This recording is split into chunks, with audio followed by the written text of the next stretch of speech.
রাজনীতিবিদ যারা আপনার যে সাজু ভাই আপনাদের সামনে প্রত্যেকটা ঘর রোডের সামনে যাবেন এবং আপনাদের সুখ দুঃখ এবং আগামী উন্নয়ন সম্পর্কে যদি আপনাদের কারো মতামত ও পরামর্শ থাকে করতে পারেন।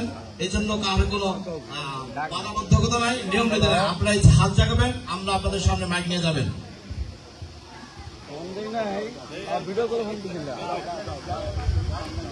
আমাদের মাঝে ইতিমধ্যে উপস্থিত হয়েছেন মিরপুর বিশ্ববিদ্যালয় কলেজ ছাত্র দলের সংগ্রামী সদস্য সচিব সুমন।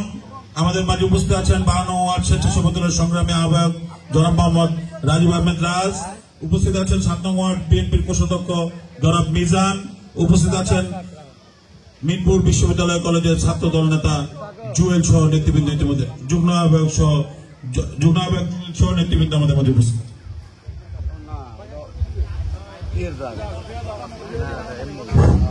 প্রিয় এলাকাবাসী, আজকের যে প্রোগ্রামটি সেটি হচ্ছে এলাকার বিভিন্ন সমস্যা নিয়ে আমাদের যে বিএনপি মনোনীত প্রার্থী এস এ সিদ্দিক সাজু ভাইয়ের কাছে আপনাদের মতামত তুলে ধরবেন।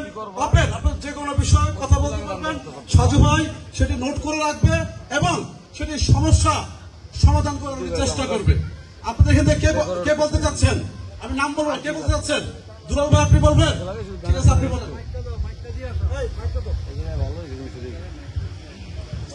আসসালামু আলাইকুম। উপস্থিত নেতৃবৃন্দ যারা আছেন সবার নাম আমি বলতে পারবো না। আমার নাম মোহাম্মদ দুলাল দেওয়ান। আমি 7 নম্বর ওয়ার্ডের স্বেচ্ছাসেবক দলের ওয়ার্ডের সেক্রেটারি ছিলাম, আর আপনার থানার সাবেক যুগ্ম আহ্বায়ক ছিলাম।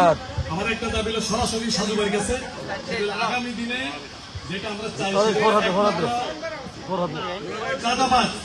চাঁদাবাজ এবং কি আপনার মাদক, এই দুইটা একমাত্র সরাসরি সাজু ভাইয়ের কাছে আমরা আল্লাহ যদি এমপি হতে পারে, এমপি যদি আল্লাহ বানায় তার কাছে আমরা সরাসরি